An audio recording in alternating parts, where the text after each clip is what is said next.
everybody. Welcome to the McCaw podcast universe. The Meow podcast universe. The Meow podcast universe. This is the podcast that exists to prove people wrong. When they say Sequels are never better than the originals. And here we are. We're going back to the third series that we ever covered. Yeah. Which is Shrek. And it's been 11 years since the last Shrek Which I did not know it was that long. Yeah. It's crazy. I'm kind of confused. I guess we won't get into it quite yet. But yes, it's Puss in Boots: The Last Wish. It's our final episode of the year, and we have my sister, Rebekah McCaw, on this episode. Hello. Hi. For your triumphant return back to the main feed. Yes, indeed. Yeah, so why don't you tell us what you think about Puss in Boots in general, Rebekah? I thought it was awesome. No, Puss in Boots in general. What, like the character? Yeah, not this movie. Okay, the character, sorry. I love Puss in Boots. He's just so much fun. Yeah. And I love Antonio Banderas, Mm-hmm. and I just think that he is so great as Puss in Boots. And so it's a favorite for me. Yeah. Do you watch the other one often or anything like that? No, I actually have not seen it since the theaters, but I remember liking it. Mm-hmm. Okay. So, yeah, so this is our first time watching the movie, obviously. Yeah. And it's good. I liked it. It was cute and fun. I had a really hard time not falling asleep. I had a weird theater experience. I had to see it by myself because of scheduling conflicts. We're recording this around Christmas, and the plan was all three of us would go see it together. Right. For fun. I mean, for the podcast, but for fun. But then because of the business of the holidays, I had to see it earlier, so I saw it by myself, which was nice. I hadn't seen a movie by myself in a long time, and it was full of kids, which is like, as listeners know, that's what I want from a kids movie. Uh-huh. And man, they were rowdy and really into it and into like most of the trailers. And I kind of found it humbling a little bit to like the kids' reactions to things, because it played the DreamWorks opening sequence, and it shows all the big DreamWorks movies. It's their new logo. Yeah. which I think is good. I It's liked a good it. one. I like how they did it. But not all of those franchises on there are ones that are special to me. Uh-huh. Or one, like, I've seen most of them and they're like, yeah, they're cool. I don't really care about them. Mm-hmm. And it was just so cute as it's zooming through, and you hear a kid go, Kung Fu Panda. Yeah. And then another kid like, oh my gosh, it's How to Train Your Dragon. And what I mean by humbling, it's like, even if I don't really care about it, because sometimes it's easy to get into a mode of like, oh, that's just like a bad animated movie. And it's like, well, it's not to a kid. Yeah. Yeah. And I like those two movies. I haven't seen all of them, but Right. it was just so cute. And then kind of throughout the movie, the kids were so cute. But then also, the movie starts very strong. Uh-huh. And a good 15 minutes into the movie, I see this older couple just walking so slowly up the stairs. Oh. And I'm just like, please don't come over here. Please don't come over here. Because they were just, because it was a dark theater, they couldn't figure out where they were sitting. Yeah. And sure enough, they stand right in front of me. And the lady's like, I can't see the seat numbers.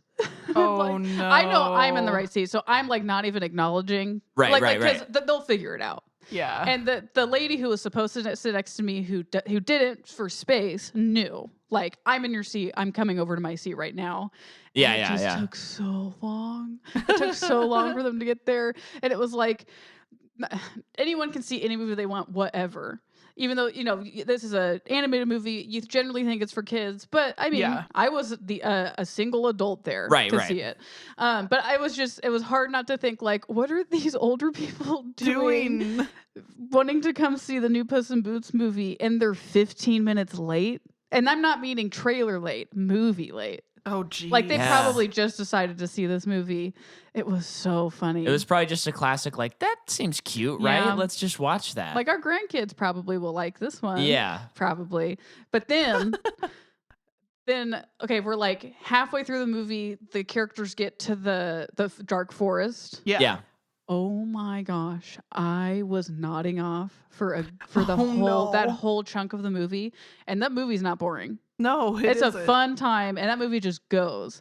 I don't know what it was. I This is a dark room. I think the theaters have been too warm lately. Because when we saw Glass Onion, I was also fighting sleep. And it was an oven in there. Glass Onion was hot. Yeah. It was really putting me to sleep, and I think that's why. So I remember everything, but oh my gosh, I was seriously like nervous that I was going to my head was going to fall over on the lady's shoulder. Yeah. But have you ever been in a theater that's too cold? I would rather be in a theater that's too cold because I come prepared. I always come and we got the seat prepared. warmers, so you can just hit those. Yeah, but that's only if it's that theater. If you're at another theater and it's too cold, man, it can be miserable. Yeah. I would go cold over hot any day. Oh, I would much rather too. go hot over cold. Yeah, because you get tired, and then if you're sitting there sweating on a leather seat. Yeah, that's bad. I can't that's true. I can't turn the seat warmers on year round because it'll put me to sleep. Yeah. So at one point in the movie, I was like, "Is my seat warmer on?" and it wasn't. And I'm like, "Man, I don't think I'm gonna make it through this movie." Oh man. So then you and I went and saw it. Yeah. Later that evening. Mm-hmm.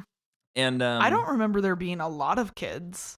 I remember there being some, but well, no, there was an entire family next to us, and then there was 2 rows ahead of us that were full. Okay, I just totally missed it. Yeah, there were a lot of kids there, which I was kind of surprised that I felt like people weren't reacting to the movie that heavily. Really? Yeah, compared to what I had you an guys excitable crowd. I didn't get, sometimes you get that impression where people don't like what you're watching. I didn't get that impression. Yeah. But well, and we both had adults on either side of us that were fairly disruptive. The guy next to me was on his phone. Oh, yeah, one of those. And I was like, are you kidding me? And he wouldn't turn his phone off either. It went off 3 or 4 times. Yeah. I was surprised because to my right was a 3 people. And I think it was the teenage daughter took her younger siblings. But one of the younger siblings, he was maybe 14 or whatever. Uh-huh. Oh yeah. And you'd think kind of oh, he's too cool for this movie. He was that into kid it. was locked into this movie. Nice. And then the lady sitting next to me, because she's a mom. Yeah. I may have been to other movies where parents are obviously there for their kids and they're on their phone the whole time. This lady was also locked in, and her daughter kept turning to her and saying stuff. Uh-huh. Man, it was cute. This guy wasn't on his phone good. texting. This guy was answering the phone and talking on the phone. I was like, are you kidding me right now? I really wanted to grab his phone and turn it off. Yeah. Out of his hand. That'd be like if you were sitting next to someone at a movie and they were watching another movie at that movie. I know. It was so rude. He did it twice, too. Crazy. Yeah. And then the people next to me talked the whole movie. Kind of loud.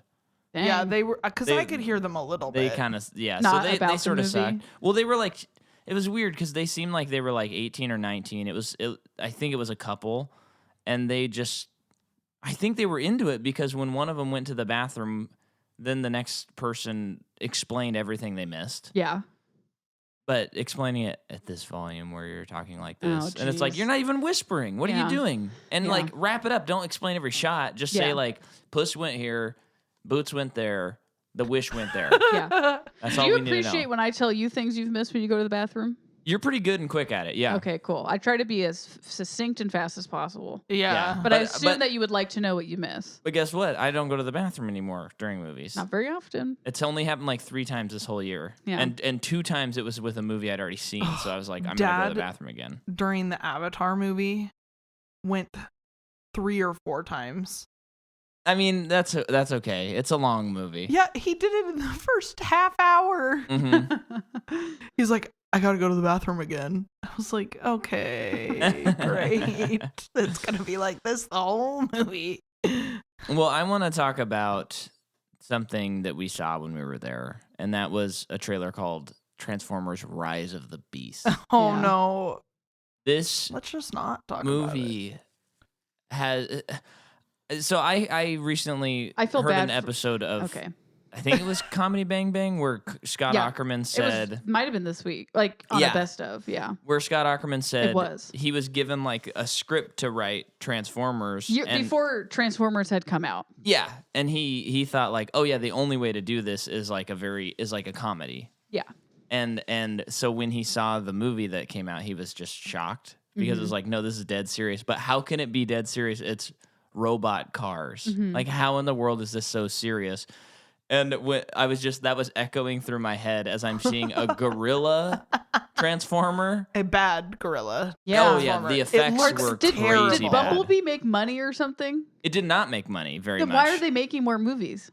I don't know because I'm starting to feel bad for anyone I see that's in a Transformers movie. So the guy the In the Heights guy that's in it, it's like wrong move on your part. Oh yeah, I know, I don't think I it's a felt good like move. he was getting some good stuff recently. Yeah, I think if you're in a Lin-Manuel movie, your next thing should be also pretty good. Yeah. You know?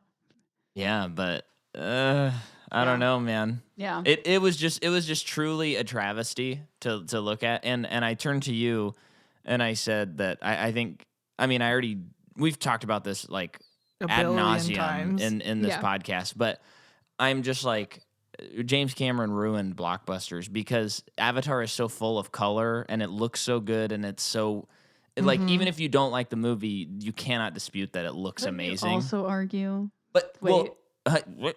That Michael Bay also ruined blockbusters because of Transformers. Yes. And I'm not even saying Transformers is good. Well, okay, wait. Put a button in that because I'm just saying when I looked at this, I'm like, again, this is another blockbuster that just bad. Actually looks terrible. I know. But I think, yes, you can argue that about Michael Bay, but you know what? At the end of the day, he always makes movies that are actually visually interesting to look at. Even the Transformer Patrick movies. Willems, we know. But why do so many people feel like movies are better if they look darker? Like, why is that the aesthetic for think it's most movies now? I think, I think a lot of it can go back to The Dark Knight, unfortunately, which we bring up all the time. Yeah. But I think, and that the cinematography of those movies are great. Which we because also it's bring up. supposed to be be that way, but I think aesthetic doesn't the darker have to. you make it, I think it's like almost like a template that cinematographers or color grading people are using now. That it's like it's dramatic. I truly think that the more that we're looking at this stuff and talking about it, I think the reason everything is so dark and flat is because I think, and we've talked about this on the podcast a lot, I think it's because that lighting in the past 20 years has died in movies. Because they want to be, there's such a reliance on special effects, even stuff that doesn't look like it'd be a special effect, like sitting at a coffee shop. Like a lot of times the background is green screen. It's on a stage. And so they light everything flat so that last minute they can be like, oh, let's make this coffee shop look different, or let's put a potted plant behind them or something. And so I think they just light everything totally flat. Because with Harry Potter, the aesthetic of that is the thing that I don't like about those movies, which is why I don't watch them. Because I disagree with I that. like the movies are good, but I don't like that it's not as light as I think or colorful as I think it should be. I disagree, but yeah. I think they look great. Yeah, I think that's before at least what I'm saying, because they still lit in those movies, and there's like sets. And... I just feel like it should be even more colorful and more, I don't know, more colorful. I don't like the English aesthetic very much though, like in most movies and most films. And I think because it's so much colder, because it's like the cobblestone on everything and the like stone looking stuff. Yeah. And then usually a little darker, rainier, boring. Yeah, medieval. Yeah. Well, let's talk about Puss in Boots. Yes. It is directed by Joel Crawford, who did Croods: A New Age, and he was a story artist on B-Movie, Kung Fu Panda, Shrek 4, amongst many others. He's been in the animation game for that a while. makes a lot of sense because there was a lot of Kung Fu Panda-ish things in this film. Yeah, which I'm we're going to get to that. We're going to get to the Kung Fu Panda of it. Remember, Kung Fu Panda came out before Spider-Verse. I know, but I actually did a little research. So, okay. And then it's co-directed by Januel Mercado, who's art department for a lot of movies. Cool. Which is weird. They're not listed as a co-director except on IMDb. That's weird. The screenplay is by Paul Fisher, who did the Ninjago movie, Croods: A New Age. Screenplay also by Tommy Swerdlow, who did Cool Runnings, Snow Dogs, and the new Grinch movie. Cool Runnings. Oh my gosh, that's an old movie. Yeah. That's a good one. And then the story is Tommy and then also Tom Wheeler, who co-wrote Puss in Boots, the first one, and the Lego Ninjago movie. The music is by Hater. What is where are the Lego movies from? Where are they from? Like what studio? Oh, what studio is it? Is it Sony? I have no I don't know. idea. I don't know what studio it is. Hmm. It's not Disney. It's not. I mean, that definitely would have been in the opening. I don't think it's Illumination either. No. No, it's not Illumination. It might be Sony. Okay. I'm only thinking that because I know Phil Lord and Chris Miller are involved, and they do Spider-Verse with Sony. Wait, so didn't they do Lego Movie? Yeah. Yeah. Yeah. So I feel like Sony would be the most likely because Sony and electronics, gaming stuff is more likely. Oh, like maybe they own the video games too or something. Yeah. So they have a lot of Lego video I games. guess I would like to know, so I'm gonna look it up. Look it up and you keep talking. Okay. And then the music is by Hater Pereira, who did Spy Kids, Curious George, Despicable Me, Angry Birds movie. Oh, Despicable Me has a good soundtrack. Yeah, and I thought the score to this movie was really good. Yeah, I thought it was great. It straddled the line of the Western and then had some fantasy stuff, which is nice. And something that kind of blew my mind is the next series that we're covering is the Dollars trilogy. And it's wild that we ended Nightmare on Elm Street, then we're doing this like sort of Western, and then next week it's 3 weeks of Western. So it's kind of like a perfect bridge to like go to something else. Yeah. I didn't think that sort of thing would happen. Well, it kind of worked out nice-wise. It's magic. It's magic. What do you got, Jordan? Can you find these things on IMDb? Not really. That's one thing I don't like. But if you, I see production companies: Warner Animation Group, Lynn Pictures, Lego System AS, and others. Oh, I think Warner Animation Group would be the one. But I can double check on Letterboxd because they have a section for studio. So it is Warner. Okay. And so they also did Scoob, DC League of Super Pets. Oh. The new Tom and Jerry movie. Jeez, they should stop. There's Space Jam Legacy. Oh, yuck. Just because you own it doesn't mean you got to make a movie about it. Yeah. Nowhere does that shine as brightly as Space Jam: A New Legacy. So the movie has a $90 million budget. Okay. That's pretty good. And so since 2012, they've been trying to make this movie. Really? Yeah. Wow. Guillermo del Toro, I don't know if he still is, but at one point he was the executive producer of this movie. Wow. Huh. And Chris Miller, not the Phil and Miller, but the other Chris Miller who directed Puss in Boots. Yeah. He was working on a screenplay. In 2014, Antonio Banderas said the sequel had begun production. And then in 2014, the movie was titled Puss in Boots 2, 9 Lives and 40 Thieves. And then in 2015, Banderas said the script was being reconstructed and Shrek might be in the movie. Okay. Oh. And I think a long time ago, we talked about how they were bouncing around having a Shrek 5. Yeah. And I think at the time we were recording, it was supposed to come out in like 2020 or 2019. Yeah. But there's still not a Shrek movie. Yeah. Although, spoiler alert, folks, this movie tees it up at the end. Yeah. And I think it's a soft T, which is good. Yeah. It's like if this movie fails, it's fine. Yeah. But if the movie succeeds, then like in a month Shrek or two, 5 they can be like, will be announced. Yeah. Yeah. But since it's animated, they're probably already working on it. I mean, yeah, you can't just like decide based on one movie's performance all the time, Right. but yeah. And then in 2018, the Illumination founder and CEO Chris Meledandri was brought on as an executive producer for Shrek 5, which hasn't happened yet, and Puss in Boots 2. And then in February of 2019, Bob Persichetti, who is one of the co-directors on Spider-Verse, Okay. brought on to direct the movie. Dang, they've gotten through a lot. Yeah. And so then in August 19th, 2020, they announced the actual title, Puss in Boots: The Last Wish. And then in March of 2021, Joel Crawford replaces Persichetti as director.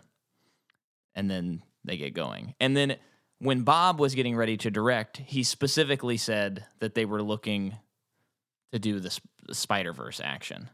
Okay. And I went on because you had mentioned afterward, because so you came home. I'm pointing at Jordan, listener. Yeah. And you said, "Oh my gosh, there's so much like Spider-Verse-esque action. Like without that, this movie doesn't happen. Like not happen. It just might not look this way. That's what I meant. And so I was like, oh, interesting. I wonder what that's like. And then as we're watching the movie and he's fighting the giant, I was like, oh, I know exactly what she means, because there's like the weird frame rate stuff going on. Well, they're doing the comic booky like the running like lines are behind him, or he takes a step and it's like that. Do you know what I mean? Yeah. I know all these exactly what you guys accents. are talking about, because they do it in Kung Fu Panda 3 as well, to a different degree. So they're doing the accents and stuff like that. And so I get out of the theater and I say, hey, the Spider-Verse thing. You go, no, that's from Kung Fu Panda. I don't think I said no. I was like, well, you said they did it first. You said Kung Fu Panda did it first. Panda did it and then first. I was just clicking through like last battle scenes in Kung Fu Panda, and I did not see any of that accent stuff. But you also didn't see him moving. You said you're watching clips or looking at pictures? I was watching clips and just kind of skipping around. I mean, it was a very hackneyed job. Is that an expression? It's something. Yeah. Because I was just clicking around, but I didn't see it. And I just did like Kung Fu Panda last battle, Kung Fu Panda 2 last battle, and then Kung Fu Panda 3 last battle. Well, so like the splitting of the things into the comic book splits or like the anime splits kind of things is what I was talking about. And then switching from the like 3D looking animation to the flat animation. Oh, okay. Is what I was talking about. Okay, yeah. I think I did see like one of those things, but.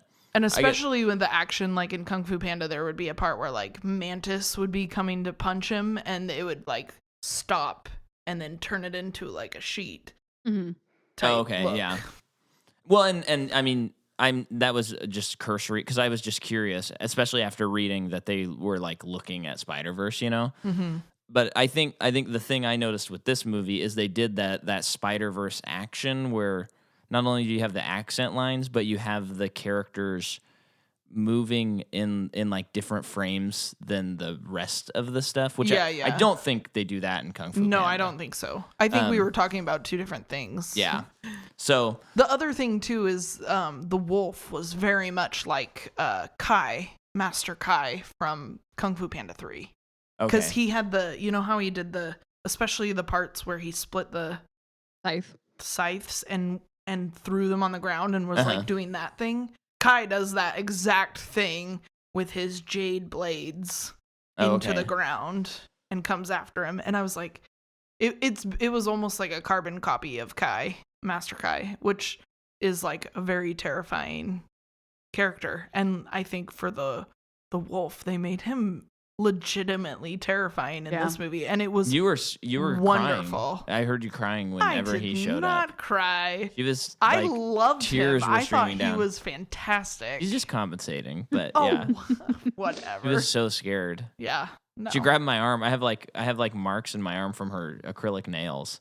You were holding on so tightly. You're such a liar. So. But, he's lying to you, audience. You can either believe the host of the show or some guest. So I wasn't there. I can't comment. But yeah, it's funny too though, because you know, at like anytime you talk about where something came from, we talk about this so much too, where it's like, oh, it came from this thing, but then it's really like, well, it's actually like samurai cinema or it's martial arts cinema, because then when we were discussing it, it was like, oh, I guess it's kind of both Spider-Verse and this owe a lot to just anime in general. Yeah, you know, so it's like it really does. You have to go further than American animation, which is what Kung Fu Panda was trying to do. They were trying to emulate some of that Kung Fu because Panda. being Kung Fu. Yeah. So, well, wow. Wait till next week when Micah says, when I say this, like the whole 3 episodes.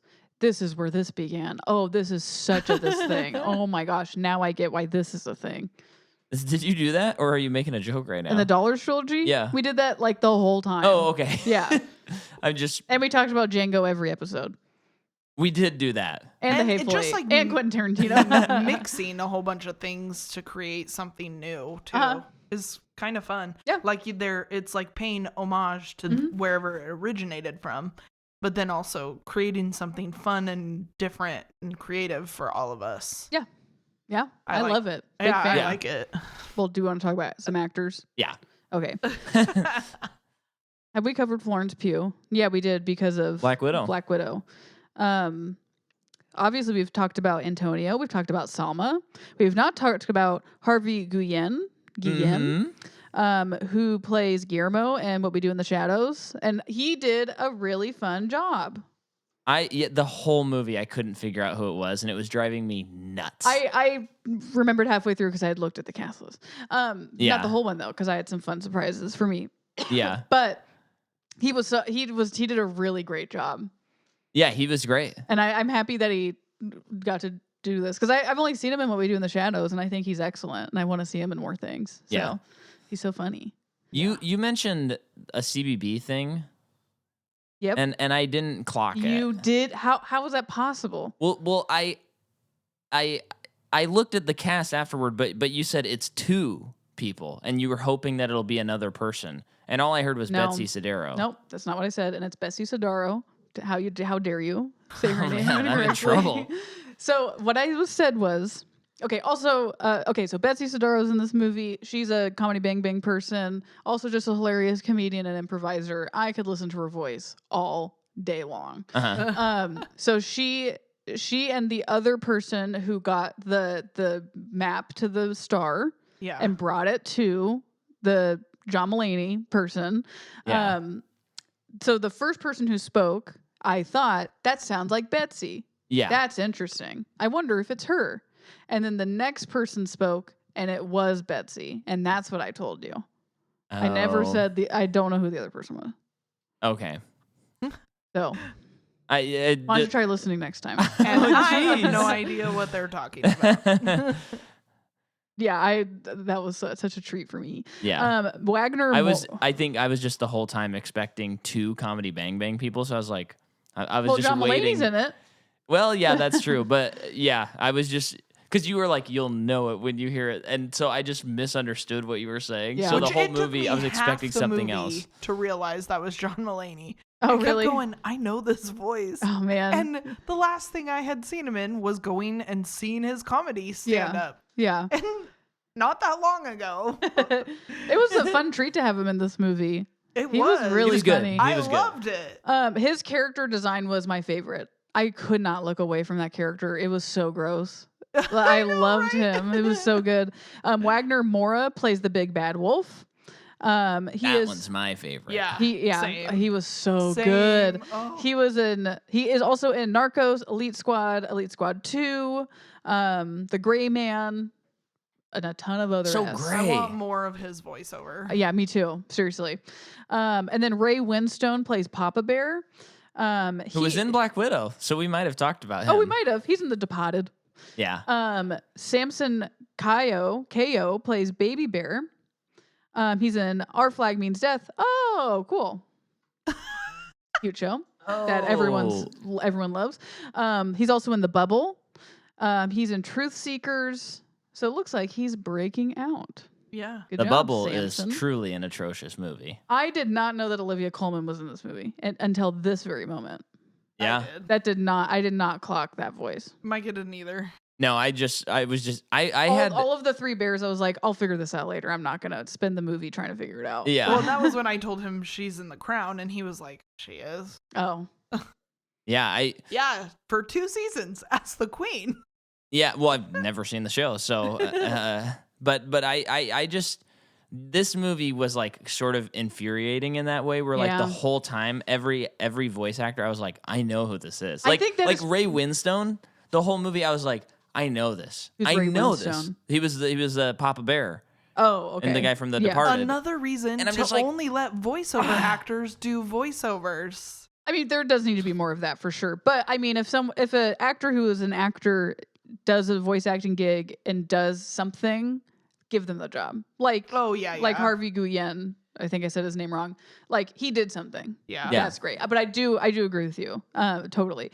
Because then you really do sit there the whole movie going, who is that? Who is that? And you miss parts of it. Yeah.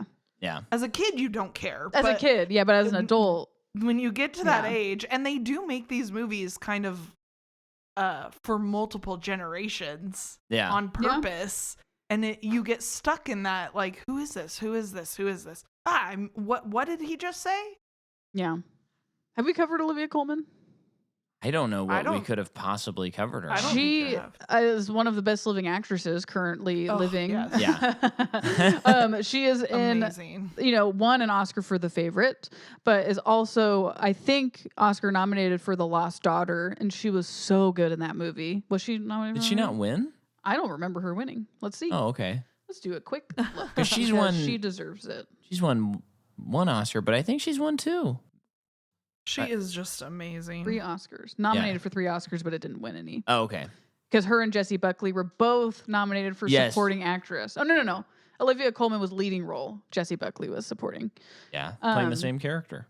Yeah, that's Good what movie. it is. It was like the first time that's happened in a long time or something. She's won a couple first time. Emmys, though, too. Right? Yeah. Oh, yeah. She's great. She's decorated. She's also in The Lobster staged and just so much more, and she can't be in enough. Yeah. She's always like a mark of quality. Yeah. You go, okay, I'm going to like this movie. And then... And her interview, she's one of those that you want to watch all of her interviews, too. She's just fabulous. Oh, I think I've never watched her interviews, but... Oh, yeah. I think She's the other great. person who voiced the not Betsy Sidaro person, I think that's Artemis from It's Always Sunny. Okay. Because she's in this movie and she's Serpent's sister, and I'm assuming that's what they were. Yeah. That's fun. Okay, it got even better. Cool. You were right. Which Goldilocks and the Three Bears in this movie. Yes, they were amazing. Yeah, they were good. Just the characters and stuff. I liked them. And then I can't find them at the moment, but we looked up this off pod. But the guy who did Jiminy Cricket, that was my favorite. Yeah, he only had the one credit. Yeah, right. Yeah. Man. Yeah, his voice. Great was Jimmy so Stewart good. impression. That was the best bit of the movie. Yeah. And I think that's partially why I was like, I know this voice. Wait, do I know this voice? Like, through the whole thing. Oh, Mary. But yeah. It was perfect for that role, too, being the conscience. Yeah. Like, oh, I'm a little nervous about this. Yeah. Well, let's dive into the plot, shall we? Okay. So, spoiler alert, here it comes. Don't keep listening if you want to not know. Spoiler alert! Spoiler alert! Spoiler alert! Spoiler alert! Spoiler alert! Spoiler alert! Spoiler alert! Spoiler alert!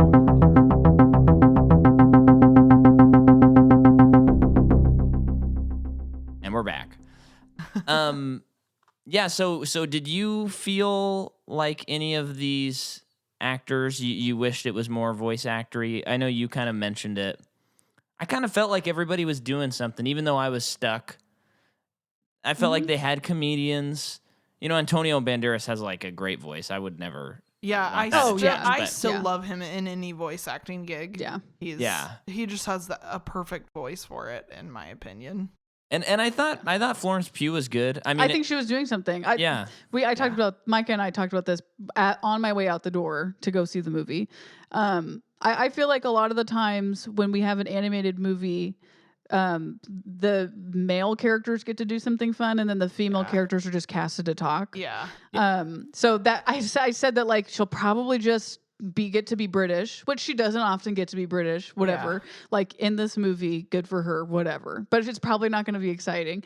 And then I was like pleasantly surprised, like she is doing something. This is cool. So I saw a review, and I don't remember it word for word on Letterboxd, but when I was reviewing it, there was somebody that said, yeah, pretty much the studio hired Florence Pugh and said, okay, so now how are we going to make the bears like her so much? Because she has such a presence. They need to the story needs to be how the bears want her in their family. Uh-huh. And so I thought that was a good twist on the bears anyway. Like they wanted her more than she wanted all of their comfortable things. Yeah, no, I loved that storyline. It was great. Yeah. I liked everyone's. There was a lot going on in this movie, and I think that it was all written well. Yeah. But with her, Mike and I just watched the Guillermo del Toro Pinocchio movie, which is magnifique. Yeah. And we didn't find out until we watched the little 40-minute special on how the movie was made that Cate Blanchett plays the monkey. It was And it was mind-blowing. such a wonderful thing to find out because it was like, and she talked about how she wanted to do it because she said that she was shooting Nightmare Alley, Guillermo del Toro movie, and she found out that, you know, he's making this Pinocchio movie next, and she's like, oh, well, can I be a part of it? Because she loves working with him. And he's like, really, the only role we have left is this monkey. And she's like, great. I'm in. I want to do it. And she just did like the funniest, weirdest performance. You can't hear Kate in you it can't. at all. She is legit She's doing the queen. something. Yeah. So it was amazing. That was like just so fun. It felt like a win for ladies or something. Because I just feel like there's not a lot expected. Like, so with the Mario movie coming out, there's a lot of issues with it that I have. While it looks that amazing, trailer. like the animation looks so good. Yeah. And I'll probably see it. Yeah. But I got huge issues with casting. Which I think everybody does. Everybody does. Everybody never is have an upset. issue with Jack Black. He literally can't do anything wrong. He's great. He's doing something too. And he's doing something. But he is also great in Kung Fu Panda as the panda. He you always, don't really he's always pay doing attention something. to the fact that it's Jack Black. Yeah. Yeah. But we're not even going to talk about Chris Pratt. Everyone's talked about that to death. Yeah. But Princess Peach is played by Anya Taylor-Joy, and she is not doing a thing. Yeah. And Princess Peach, to me, it is you just gotta. She doesn't do a thing in the games though either. I know, but she that's doesn't. true. But she doesn't have like a. I just don't imagine her having that kind of voice, which. I know maybe someone else does, whatever. Like casting people obviously did. They wanted her. But it's just like we can't let Princess Peach be a little funny and like sound weird. And she sucks. That's my least favorite character. I like Anya Taylor-Joy, but like maybe just stick to the stuff she usually does. Or let her do something weird because maybe she wasn't directed. You know, she's casted. Maybe, She was casted to give the performance that she gave. I also didn't like who they picked for Bowser either. Jack Black. No. Yeah. Is that Bowser? Yeah. No, then I'm thinking of a different character. Oh, okay. You talking about Luigi? Because Luigi kind of sounds like you know who's a playing guy who's Luigi? talking. Because he was funny in the trailer. Carly Day. Oh, Yeah, that's I why don't it's know who funny. that is. Yeah. You have Well, an it issue is, with but that? it's like he's just doing his voice. But he does have a unique voice, and you hired a comedian. So Yeah. that's kind of like my caveat is like, Yeah. but I do Bowser want was to, it's definitely Jack Black. I know it's just bugging me because it doesn't sound like him. I thought it was a completely different person. He's doing a thing. So I guess it's good. Never mind. I revoke that. But I do just want to say it's just funny. I know everybody's heard this, but it's just hilarious that they announced the casting and they say Chris Pratt is being Mario, and then everyone's like, "What are you talking about? Like that's crazy." And then the studio or the director or the writer or someone says, "Don't worry, he has like a take." And then you listen to it, and it's him being like, "Hey, everybody, it's me, Chris Pratt. Woohoo!" Yeah. It's like he has like I think he's gonna have like 10 words that he says he like is Mario. so interesting. He's obviously still getting copious amounts of work. Yeah. Because he was just in that Amazon show, Terminal List or whatever, and like, but no one likes him. Yeah, like, he's out of his goodwill constantly on the internet. Yeah. And it's like for me, he's great as Peter Quill. I'll watch him be Peter Quill till the day I die. That's great. And be Andy from Parks and Rec till the day I die. Yeah. But like it's just so silly that it's like no one likes him, and you made him Mario. Yeah, it's Whoever crazy. cast it is like not plugged in. You know, just PR, just that simple stuff. It's like don't cast him. We're talking a lot about Mario. I know. It's just interesting. And yeah, Pratt, I mean, we've talked about Pratt, especially in our Jurassic World thing, but I think he's got it in him. He's just totally been miscast for the last, ever since Guardians of the Galaxy. Yeah, I love him still, but yeah, I think he is miscast a lot. Because now he's like, I got to be serious and stoic. And it's like, you no. don't have to be, though. No one's asking you. You don't. Yeah. Well, apparently directors are. Well, directors are, but is anyone watching Terminal List? I don't think so. I didn't even know about it. It's an Amazon show. It means our dad has heard about it, and that's it. Have you watched Tin Bucket or whatever? It's like, no. I don't know what that is, and I don't want to know. Yeah. So the movie begins. Yeah. And we got our boy Puss, and he is partying at a mansion. The True to animation's himself. cool. Yeah. Right off the totally. bat, when I saw the accent lines and stuff, I went, okay, this is pretty cool. The song was amazing. Yeah, it Song was was. fun. I liked it. So catchy. Yeah. Yeah. Loved it. And then he is I loved when Yeah. he was like walking through the crowd and people are like laying down because he's so holy, you don't Yes. walk on the floor, and he just steps on a kid's face and he's like, "Dad, he stepped on my face," and we're never gonna wash it again. yeah. It was funny. And then he's partying at like a senator's house or something Yeah. like that. And so he gets really upset. And then they like awaken a giant as well. Yeah. Yes. I'm bouncing around here, but A giant in the dark forest, I think. no, like, it was just in on the that hill. area. I think it was like Oh. the town, their feared legend of this Okay, giant, yeah. this town. And so this to me, unfortunately, this was definitely the high point of the movie for Okay. me. I do not think the movie even got close to as good This as is not my this high point first yet, and I 10 love this. minutes. Okay. But this was like this when I was watching this first 10 minutes, I was like, "Oh, this is better than like all the Shrek movies, all the Puss in Boots movies. This is well, there's only one, but like Yeah. like this is great." Yeah. And that's Yeah. how I felt. Yeah. But then I felt like the movie it's not bad. It wasn't bad by any means. I enjoyed it the whole time, but it just like plateaus. it went down after that and then stayed below. Oh, okay. It never reached because the action just felt insane and cool, and the way he's fighting this cool looking tree stump hill giant. Yeah, that giant looks so cool. So you like the egotistical Puss in Boots. Yeah, I guess you could say I liked He's him more before his fun. character Yeah. arc. You like it when he's shallow. But yeah, that whole sequence sometimes is like great. any movie that starts out with that like a short film that's like here's the action sequence. I'm sure we could sit here and if we really thought about it, list like 20 movies where the opening sequence is better than the rest of the movie. Yeah. Yeah. I mean, off the top of my head, Spectre, the opening scene in Spectre is like amazing, and you're like, this is going to be one of the best James Bond movies, and it never gets as good as that first scene. And then they I reference hated it it. constantly in No Time to Die. I did not like Spectre at all. Yeah, I didn't like that one either. It was quite boring. I like the first three. They're great. I'll Yeah. keep it at that. Yeah. We don't have to get into it. But yeah, let's talk about what happens in these Well, yeah, sequences. he here. fights the giant running through the town with the giant, and then the church bell gets involved. I don't know. As we know, it's hard to Yeah. describe action, but it was all just like the artworks looked really great. Yes. The storyboarding. I mean, the giant looked all cool. of that was great. I liked him a Yeah, lot. he was great, and it ends with Puss dying. Yeah. Yeah, the bell Puss. lands on him. Puss.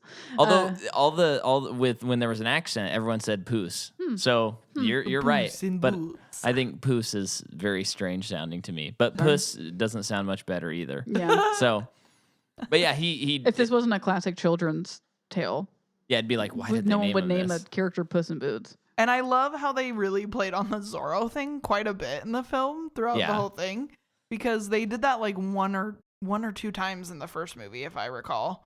Oh, but that's his thing. But they do it a ton in this movie. A Yeah, lot because he more. does it like throughout the Shrek movies, and then he Yeah, he does, it. yeah. I think. Yeah, I I don't. just I think didn't feel they- like it was more than any. Oh, of I the feel others. like it was more in one movie, Yeah, yeah, but I liked it. I thought it was just funny, and like when he buried his clothes and put the the stick. stick of the pea there too. Yeah. I loved that. I Yeah. thought it was a nice touch. Yeah, Funny. But he wakes up at the doctor's, and this scene was hilarious. The doctor doctor was was so funny. yeah. He's the town doctor, but he wears all the other hats of the town. Veterinarian. And he kept going in between the Dentist. barber and the or the barber. That was the thing he kept on. which as a hairstylist I loved. That was a great bit. Yeah. It was that was quite funny where he would tell him something. He's like, speaking as your barber, you should do this, but as your doctor, you need to do this. Yeah. And it was funny that like It was kind of an interesting, unless I'm misremembering the character, but like the more obvious joke is he constantly forgets which one he's doing. Yeah. But it felt like instead of doing that, he did do that joke like once or twice where he'd be like, oops, wrong job. But it was funny that he knew what job he was doing, but he would speak to him as if he's from doing one of his other jobs. Yeah. So like Yeah. that, where he's like, as a barber, like your hair needs to change. It doesn't look good. As a doctor, it's fine. You can continue to do that or whatever. Yeah. I don't remember the Yeah. specifics, but I thought that was kind of a funny flip. seamless, too. Yeah. It Yeah. seemed really natural. Mm-hmm. Where sometimes those jokes can get a little bit like, okay, we know you're doing a thing. Yeah. And then he goes to a bar. No, he has a montage to try and figure out Yeah. how many times he's died. That's right. And That's it right. was wonderful and funny. Tell I'm me about the kinda forgetting montage. about how he died. Well, When one did I was see this movie? On Wednesday? one. Maybe I just fell asleep. One of them was he was eating shellfish and he's allergic to it. Yeah. That was the funniest That one. was so great. One was him being drunk on milk, saying cats always land on their feet, and then And he then fell to That his was jumping death. off. hilarious. Yeah. Yeah. One was, of course, the giant. Do they have 9? They have 9 lives. Yeah. Yeah. So he's died 8 times. One was the giant. Whoops. Then they were all But I like. promise it's funny. I mean, he was on Hot Ones. Oh, was that fun? I forgot to watch it. Yeah, they had him on Hot Ones, and it was kind of fun. Yeah. And Did he make it to the end? well, Wait, it was Puss a, in Boots, they had him on that yeah. It was only like like 4 an 11 minutes. minute, or yeah, I think it was 5, 6, minutes. 7 minutes. Yeah. Oh, Um, I'm gonna have to find that. I did not know that. Yeah, it was kind of cute. Did he make it to the end? Well, yeah, I mean they didn't really do like the full thing, but yes, he did. Nice. It was fake, Jordan. Huh? I hate to break it to you. That was one of the ones where he died. Oh, yeah. Well, True. they kind of riffed on that a little bit. So, but yeah, so now we have the stakes. If he dies one more time, he's dead. Mm-hmm. Yeah. And so he goes to this bar, and there's a wolf there who whistles. Who again, very much leading into the series we're going to cover next week. The wolf design looks awesome, So cool. Yeah. and he has these scythes or Scythes? scythes. Scythe. Scythes. I don't like saying that word. Ugh, it doesn't feel good in the mouth. Okay. And he is going to attack Puss on a dead or alive. They have some nice dialogue. And all this, I was still like, okay, this movie's like amazing. Yeah.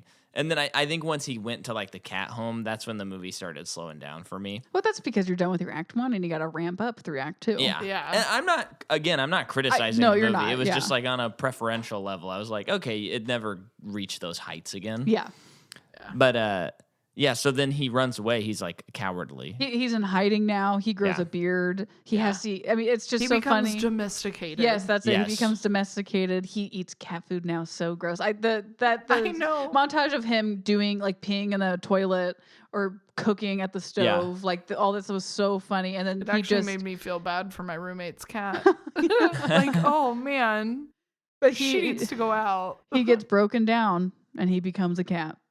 I with love his him little growing mittens. the beard though. That was Beard funny. was good. really funny. They're all wearing kitten mittens, which I think they owe Charlie Kelly some money for. Yeah. Kitten mittens, you'll be smitten. Yeah. But while there, he meets a cat that really wants to be his friend. So much so that it's like, man, he's very just dog-like. Oh, wait, it is a dog. Yeah. I thought by the end of the movie, so like a big scary thing was going to happen, a big moment was going to happen. Like the bad thing just ended, but they're still shook up by it. And, they're like seizing, like, are they going to make it out of this? And as they're all opening their eyes, Puss will have been rubbing the dog's belly. I kind of thought there would Yeah. be a moment where there was something like that too. But And it Yeah. calms. I mean, he rubs the dog's head and it soothes him. Yeah. But I thought he was going to get that belly rubbed. That belly was disgusting- nasty. disgusting belly. Yeah. Yeah. This whole sequence was pretty good, and it did remind me with all the like pooping and all that stuff. I was like, oh yeah, this is a Shrek movie. Like it's like this yeah. really fits in the universe. We're talking about poop. We're talking about pee. Yeah. This is Shrek's bread and butter. Yeah. True. Yeah. Well, it's his post bread and butter. Yeah. If you don't catch my drift. Yep, I catch the drift, and it stinks. So while there, Puss buries his cape, his hat, his boots. What happened to his sword? He left it there with the wolf. Yeah, the wolf. Oh, okay. And then he was like, ah. Oh, and he gave it to him at the end. Like, yeah, for their last fight scene. Yep. Okay. I kind of just didn't clock that. Yeah. Kind of forgot. Although the stick sword was great, but through Yeah. the whole thing too. Yeah. Anyway, we'll get to that. He's dead now, basically. He's Pickles now. Yep. Yes. And then Goldilocks and her three bears are tracking Puss in Boots. And it was kind of nice how I thought, hey, they're tracking to kill him, but they want his help. To track down the map. Yeah, to track down the map. Track down this map where it'll have this final wish thing. It's a wishing star. And I think that they did because it's like too much, too little, just right thing. Yeah. I thought they did it in a way that wasn't annoying throughout the movie. Yeah. Because I feel like that could have been really annoying. I liked how they didn't. I was thinking about that earlier. I like how they didn't do it just in one thing. Yeah. And made it into a backstory. They just did it as, oh, here's a little bit it's like of the quirk. story. Here's a little bit of the story. Here's a little bit of the story. You all know it. We're going to shake it up and twist it and make it a little different. Which is the Shrek way. Yeah, it was great. I do wish there was I wish there was like a joke that they had landed with it, you know? Because they were just, they were doing it, but I wish there was something where, I don't know. They went heartfelt with it instead, though. No, you I know. either had to do that or you had to go heartfelt. But just one. Because they did do the, it's just right so many times. But maybe, something where she's like, it's just right. Actually, I don't like this either. Or something like that. Just once. Sure, just one. Hey, maybe the writers felt the same way and they just couldn't crack it. It just was an impossible joke. They're like, this isn't going to work. Yeah. We'll just go the heartfelt way. It'll work. But, so they're tracking him down. And then this leads them all, like, Puss finally goes, okay, I got to get out of here because he hears the wolf come. And then, he hears of what they're trying to get to, and his interest is piqued. Yeah. He wants the map too now. Because if he can get that last wish, he'll wish for his 9 lives back. Yeah.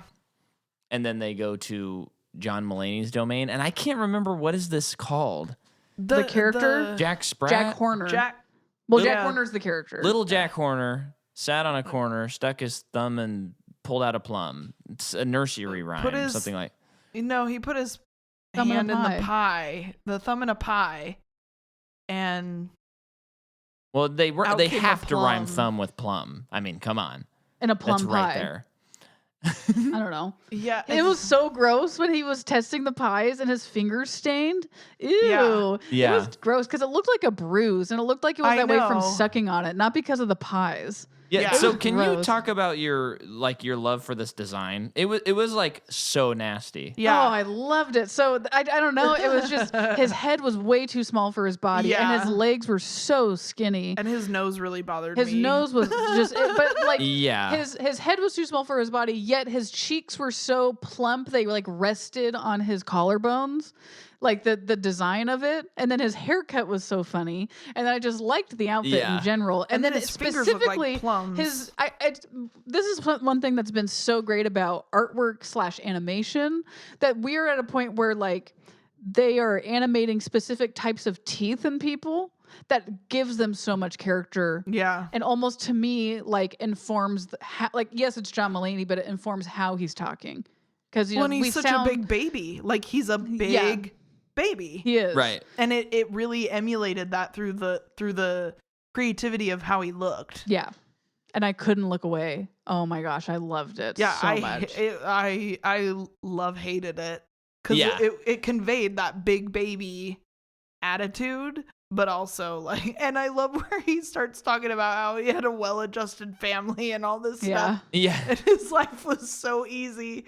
And then he turns into this because it was never good enough. Right. And I'm like, oh, that's like... It's an interesting motivation for a character. Yeah, it really is.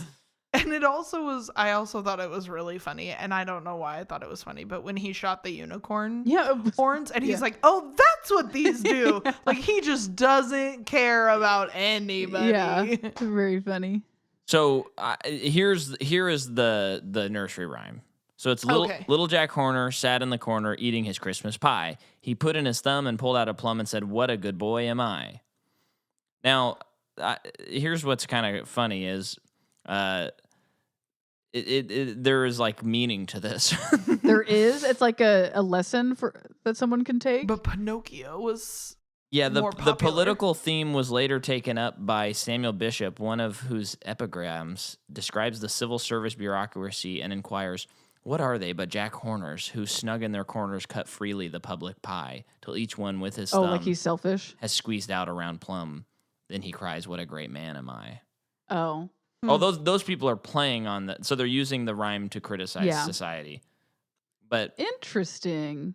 Yeah. I guess that actually kind of plays into the character because absolutely. He thinks he's so important that he would deserve that wish. Yeah. He is a good little boy. Not. I love his office. Yeah, I love that he's like collected magical items. And what I do love about the Shrek series is because they are based on real fairy tales. Yeah, but they took it from everything. Even that's what I love about it. For this one specifically, for him, like nothing was off limits on what they were using. That was in the public domain. Nothing. Basically. Well, it was fun to see what they were going to use because I mean they have used a lot by now. Yeah. Oh yeah. In this series of movies, so it's kind of like, what are they going to do next? Which begs the question, like, what is Shrek 5 going to do next? I don't know. But they're going to take more nursery rhymes instead of just. I don't think there's a limit on fairy tales. Yeah. Technically, there's a limit on what Americans are aware of. They're going to do Krampus next. Sure, do it. That'd be great. Yeah, maybe. That actually would be really cool. They should do a Christmas special with Krampus. Actually, they might. There is a Shrek Christmas special, so that's possible that he's in there. I have not watched it and will not watch it. But yeah, so where we at? Betsy Sodaro and Artemis bring the map that they were contracted to get for him. So he finally can go do his journey to get his last wish, but Puss is already there, and who is in the box with the map but Kitty Softpaws. Kitty Softpaws. Who is in the last movie? She was, right? Selma Hayek's in the last movie. Is she? Is she like the kitty that he's into? I mean, that would make sense. I don't remember. Because they were gonna get married, but I then haven't seen it since. Yeah, it's the same character. Okay.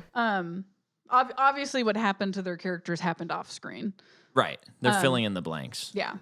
But yeah, so she also wants the last wish. Yeah. Yeah. And then because she's gonna double cross somebody who had hired her to get her own wish. Yeah. Yeah. Goldilocks. Goldilocks. So Goldilocks shows up because they know now where it is. Oh, yeah. To also steal it, but Puss and Softpaws make it out in time with Perito. Right? That's his name? That's what they named him? Okay. Yeah. Perito. They escape in time and they go on their way. So then they go Perito is hilarious throughout the whole thing. Yeah. Just unfazed. He just wants friends. It's great. Team friendship. Right. And then they get to the forest. Mm-hmm. And there's a cool thing with a map where once you get in there, you have to follow this map. It leads you to the star, and each person who touches the map, it changes to their fears road that will take them to the map. So which I think is kind of their existential fears. Yeah. So which Puss is does very it. Cool. Yeah. Puss does it, and he gets a certain thing, and it's like lava of despair and cave of lost souls. Then Softpaws does it. She has her own crazy things, and then you named hers actually. Well, I know the Cave of Souls is Puss's, but also I think hers was more about loneliness. Yeah, because she can't trust anybody. But the despair one, I think, was hers. Okay, because it was anyway. But Perito's was just the rainbows and butterflies and the field of poppies. Good bit. And all you have to do is sniff them. Yeah. So I mean, this sequence nice. He should know how to get through the map. It's his map. Yeah. What I thought was really cool, though, is because they were going through in his map, and when they get specifically to the poppies, he's like, all you have to do is sniff. And then it takes Kitty Softpaws and Puss in Boots a little bit of time to just give in and not have to fight. To literally stop and smell the roses. Yeah, to literally stop. And then, of course, the others come in and they're getting killed by these poppies because they're just trying to saw down the fields of them. Right. And they're Man, like, the why violence- isn't this working? The violence to Jack Horner's cronies was so funny to me throughout the movie. Yeah. It was He good. lost so many of them. I laughed so hard when he said, let's get the baker's dozen. Oh, yeah, that's right. Yeah. That's what it is. That was hilarious. Very funny. There Baker's was dozen, way good more than a bit. dozen, though. Yeah. He Well, just there was a back up. baker's dozen. There was 13 of them. I said there was way more, though. That means more than just one. I don't know. I think there was 13. Maybe he had a second string baker's dozen. Yeah. But he just doesn't care about anybody. And it's in this scene where he pulls out the cricket, Mm-hmm. Oh, who, yeah. who is supposed to be his, Conscience. Yeah, he's like, so what Conscience. can you do for me? Oh, I'm just kind of here to, help I'm here to be tell your you about guide, your be your conscience, Yeah. your moral compass. and So- the and he whole just movie he's watches trying to him kill redeem him. people. He's like, Yeah. I don't know what I feel about this. Great Good bit. It was hilarious. I liked him so much. But they pretty much this is when I was trying not to fall asleep for Right. a lot of it. But they make it to the star. And Yes. how much am I skipping though? You're, Oh, you're then they're skipping the part where he Goldilocks goes and the in- Lost Souls. Yeah, that's right. And he goes in and confronts his 9 lives. That's or his right, that's 8 right. lives Yeah. in the cave. Yeah, and then that's when the wolf catches up to him, and he finds out that he is the spirit He's- of death. He's death. He is death. death. Yeah. Yeah. Yeah. What is that called? Like the Grim Reaper, basically. Yeah. Yep. Yeah. And so he's coming. He's like, I've decided you've squandered all of your lives, so I'm gonna take it. Yeah, you don't Yeah. deserve the 9th one. Yeah. And so he's confronting his 9 lives, who they have a fun. They like really like each other at first, and then then he starts destroying them all, and then he escapes, makes it out to the star patio. Mm-hmm. Yeah. Meanwhile, Goldilocks and the 3 bears, they get stuck in their house, kind of under a spell, basically, and then they break out as well. Yeah. Right. Yeah. Well, Um, because the map gets switched again. Right. It gets to Right. them. That's why they get the cottage. And so they finally get out of. yeah, and then Jack Horner, he catches up to. Yeah, I feel like we're definitely like glazing over stuff, so I don't know if anyone wants to fill Puss anything makes it in. out of that the cave of despair place, he goes. He's just in the forest now, and he is like having a panic attack Yeah. because he is faced with death, literally, and there's Yeah. nothing he can do to escape it. And I like how they show him experiencing fear with his hackles going up, Yeah. and his like getting goosebumps, and he can't. And his life flashes before his eyes. I liked that stuff too. Yeah, I liked then the first time it did it, we're seeing like Shrek stuff Yeah. too. But I Yeah. like it at the last time his life flashes before his eyes is their like big fight scene where it's his current life is flashing, and that's what he doesn't want to lose is the life right now. yeah. Not like his legacy. And Character I think it arc was complete. really nice to have him having the panic attack too, and Mhm. having his friend Mhm. Perito come over and like help him and just like be there with him. Mhm. I thought Well, that because was he really... wanted to be a Therapy dog. the service, Yeah, therapy therapy dog. dog. But it's like so but it's like cute because he's being a good friend, but he's Yeah. also fulfilling his Yeah, dream of it's being like- a therapy dog. Yeah, and so I was like, oh, that's just so cute. Yeah. and I think it was like kind of for a kids movie. Like I thought the way they showed the panic attack, I was like, this is kind of like spreading a good message of Yeah. Oh, yeah. you're seeing this invulnerable cat have a panic attack, so Mhm. it's okay if you do, kiddo. You know? Yeah. Yeah. So it felt like I was like, yeah, that's kind of they're saying something beyond Yeah. just swashbuckling. Yeah. You know. So then we find out either here or a little bit earlier that the reason why Kitty Southpaws and him are on the outs was because they were going to get married, but he left her at the altar. So he never showed up. Which we find out later that she never showed up either because she can't trust anybody, especially Right. not him. But she is the one person she wants to trust most. Complicated. Well, and Perito had just such a simple answer to that. Like, have you told her that you feel like you Yeah. regret it? Yeah. And he's like, no, why would I do that? Right. Because then that would make me weak. And Yeah. Perito's just like, Yeah, no, it wouldn't. you're like, that's dumb. Yeah. He's just so simple, Yeah. but he has the answer. Yeah. Right. And that's why he doesn't have a wish. Right. He's satisfied. Mm-hmm. But as Hayao Miyazaki said in that documentary, self-satisfied people are so boring. We should always try to be better than ourselves. That's a tough one though. Well, it was funny though, because that was another thing I thought. So before this, we watched this documentary on HBO called Never Ending Man, Hayao Miyazaki.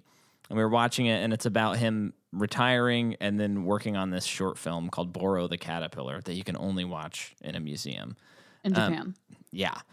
And it was interesting to hear him talk about animation and stuff, and then the next day see an animated movie, because I think that really hurts like any animated movie to hear him like talk about stuff. And you know how he says like every like cartoon movie is about freaking like be happy with yourself and be satisfied, and he's like, I don't believe in that. And you're like, whoa. Yeah.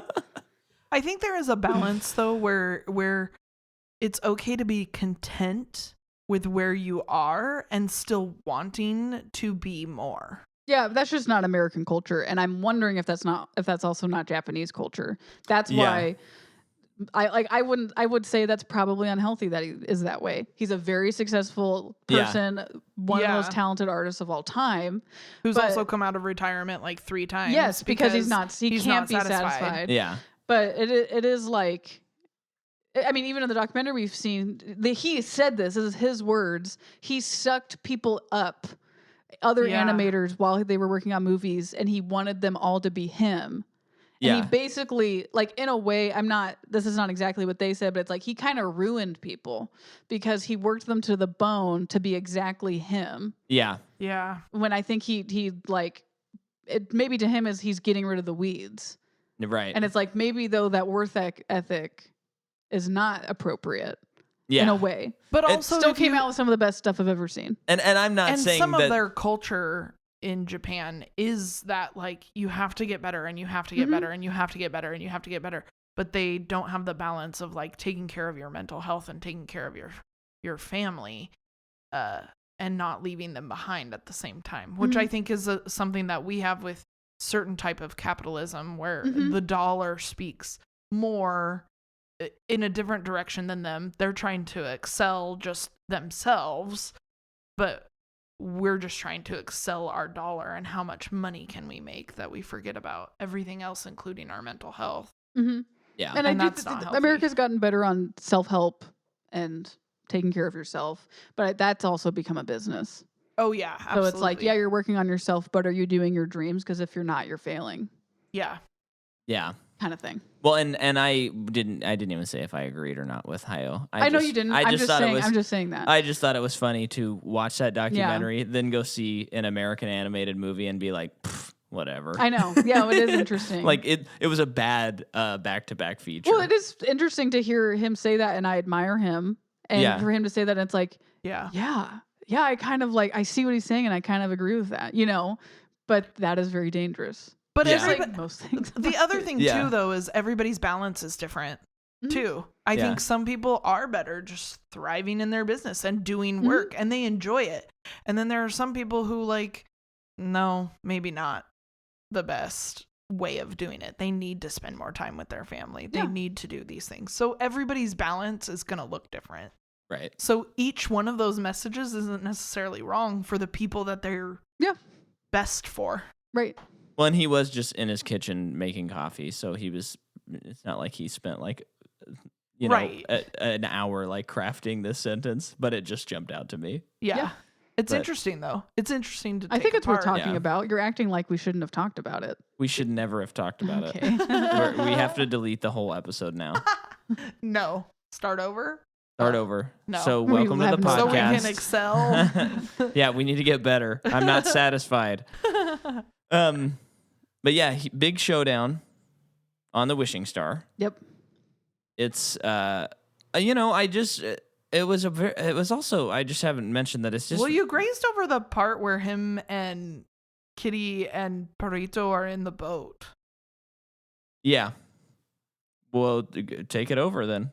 Well, I mean, it was just a chance for him and her to talk about what happened at the church where they were supposed to get married and how that's where you really see where her issue has been this whole time is that there's nobody to trust ever.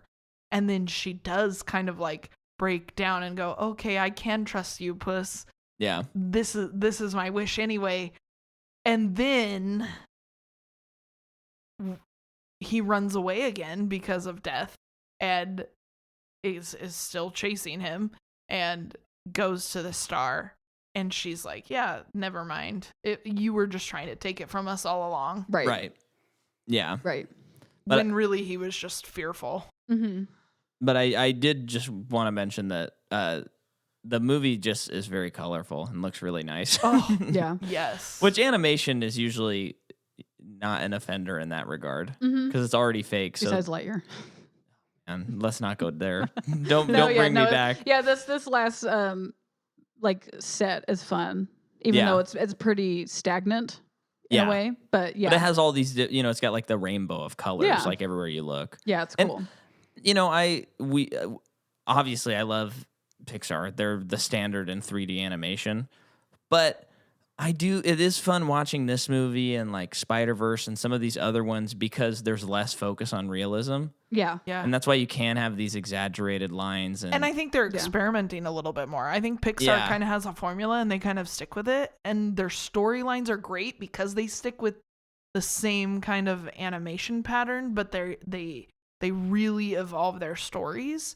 Yeah. Whereas some of these others, the stories are good, maybe not great or amazing, but the animation is so much more interesting because they've tried something different. Yeah, and it's just cool because I think I mostly watch Pixar, and it doesn't look like Pixar.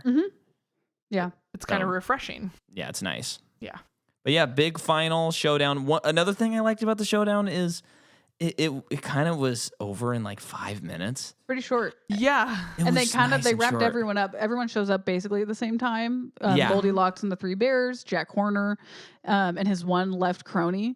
And at that point, Kitty Softpaws is kind of mad at him too. So, but then Death shows up and they have to settle their thing. Yeah. And that was really cool. I loved the fire coming around and making kind of that like eye look. Yeah. And by that time, we've learned that Goldilocks wants this last wish so bad so she can finally get a family. Right. When it is, she figures it out. And she broke Mama Bear's heart. Yeah. But their fight sequence is fun. Yeah. No comment from. Oh, I thought you were in the middle of a sentence there. No, it was cool. I don't know. Well, again, and how they do you did. describe it? They did with the star. They were able to do like a, few dollars more or Good, the Bad, and the Ugly, where there's a standoff and there's 5 people around them, and then it's flashing between their faces. Very Sergio Leone. Yeah. That was like, okay, cool. Yeah. Love that. And then I don't remember. Jack Horner gets like thrown into his bag. Yep. But then he bursts out of it after he's eaten, Yeah, he ate the Alice in Wonderland. Alice in Wonderland. Oh, is that what it was? Yeah. From Alice in Wonderland? The eat me Oh, okay. cookie thing. But basically, in their fight, how it ends, more or less, is the big bad wolf is like, I don't see the same cat anymore. You want this life. You're not going to squander it. Therefore, my job is done. Yeah. So he's done. Yeah. And he wasn't terrified anymore either. He like confronted him and was like, okay, I'm going to confront this. Yep. So I liked how that ended. Yeah. And then by that time, Goldilocks and her 3 bears have all saved each other from peril. And have, kind of Goldilocks is like, you're my family. And then Jack Horner comes back and they're like, let's kick his ass. That's pretty much what happens. Explicit on this episode. And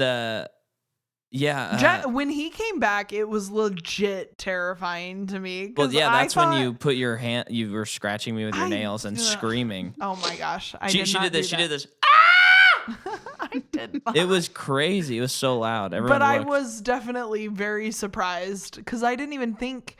I know that they had referenced the Alice in Wonderland stuff and it was gonna come into play, but then it just didn't. And I go, okay. Like, that's how he ends. He's in the bag. And then he comes back this huge, giant, and it was even bigger and uglier, and I loved it. And I was like, I wanted to come out of the screen. It's awful. So when the bag started shaking... I was like, oh no. He's coming back. They ripped the map up, so he can't do S. And then the star breaks because the map rips up. Yeah. And then he, like, just Which was kind of sad falls because into the his star death, looked really right? cool. What?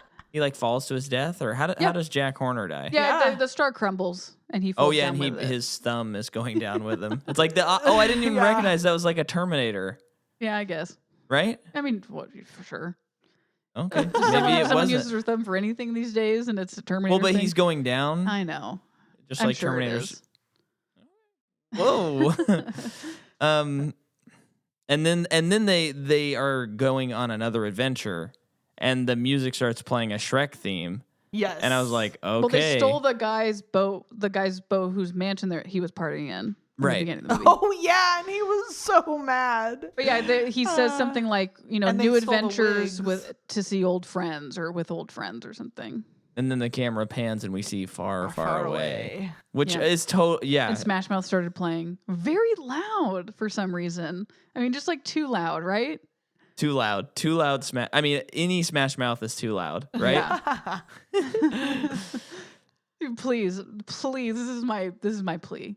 If they make a Shrek 5, which you know what? Let's do it, guys. I'm into Yeah. it. I'm ready for it. I mean, I But- think it is confirmed roughly. Yeah. You I know, think I rolled my eyes at that Please point. just throw the Smash Mouth boys a bone and let them just do the song for the movie. I think if they're gonna have Smash Mouth on it, they need to rip the audio from their concert where people were throwing bread at them, Yeah. and the lead singer started screaming at people and jumped off the stage. Whatever Wait, they what? need a bump.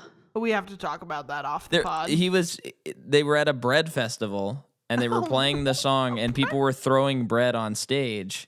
This was like a couple years ago, and he goes, gosh. if you keep throwing this effing bread at me, I'm gonna come down there. And people were like, okay. So they start throwing it, and the song, it's like, how does that song go? Na na na na na. The All Star song. Yeah. But how's the na na na na na na na. what? I That's can't, the song. Hey now, you're no. an How does all-star. the verse maybe- go? How does the verse go? Go play. Hey now. Na na na Do you understand? na na na na. Right. But oh my gosh. I don't know the words. It's been so long. But like sitting there with an L on her head, or Yeah. L on her forehead. yeah. But Yep. but the guitars are doing this like doom, jank, jank, jank, doom, Yeah. jank. And meanwhile, so that's playing, and the band is just playing that over and over as he's yelling at people in the crowd, and then he jumps off the stage, and he's older now. He doesn't look very good, so he kind of like stumbles down off the stage, and it looks really sad. Yeah. And then he's like, getting like throwing bones with people, man. And then the band just starts playing. They just keep playing the song, and then they get to the chorus, and the audience is singing it, and the lead singer like leaves. It is the funniest video. Weird. So they could use some help. Let's put him back in Shrek 5. That's what, or they should do a bit where like Shrek has a piece of bread, and he's at the concert, and he's like, oh my goodness. "Oh, I won't throw it actually." And the lead singer winks. Yeah. That seems like a Shrek joke, Yeah. But that's Puss in Boots. Maybe you should be a writer on the new Shrek. I'm confident I could do good. I could do a couple of good jokes. Okay. Do some punch up. Yeah. Send it my way, I'll punch it up. But we did it. We pussed and bootsed. Yep. We lasted and wished it. Go see this movie. It's fun. It was so good. It was fun. Great to see on screen too. Yeah. Big screen. Yeah. What do we got? Any final words on Puss in Boots? Just meow meow. I loved it. For me, I don't really like the Shrek movies as much. I love the Puss in Boots movies though. They're great. Yeah. Well, now you got two of them to enjoy. Yep. Maybe you'll watch this one as much as you watched the first one. I did like the first one. I don't know why I haven't watched it again. Just but, because you haven't seen it again I doesn't know. mean don't let him be a little brother. I that's don't true. rewatch Stop. very often. Stop. So you got anything to plug, Rebekah? Yeah, so I actually have a podcast up and running now called Manic Angry Discussions podcast with my fellow host Shadow Cat, who's also my best friend and roommate, and it's just fun, and we just like to rant about stuff. I got tired of just always ranting in the car, and I thought everybody else would want to rant with me, so be sure you can get it on iTunes or Spotify. Yeah, and you got a couple episodes out. Yeah, I have 3, and then I was supposed to have a 4th one, but Christmas kind of got crazy. Christmas got in the way. Well, the week before Christmas, or 2 weeks before Christmas, I suddenly have found myself becoming a foster parent. So, a parent. You almost foster said parent, unexpectedly. So, which I am happy to do it, but it has taken me by surprise and taken up some time. Right. So I haven't gotten the last episode out because we were supposed to have an episode and then a bonus episode, but I don't know if I'm going to get December's episode out at all. No worries, man. We'll see. Yeah, that's okay. You can make up for it. Yeah. So thanks for listening. Patreon episode Avatar. My parents are here for Christmas. Bye. Bye.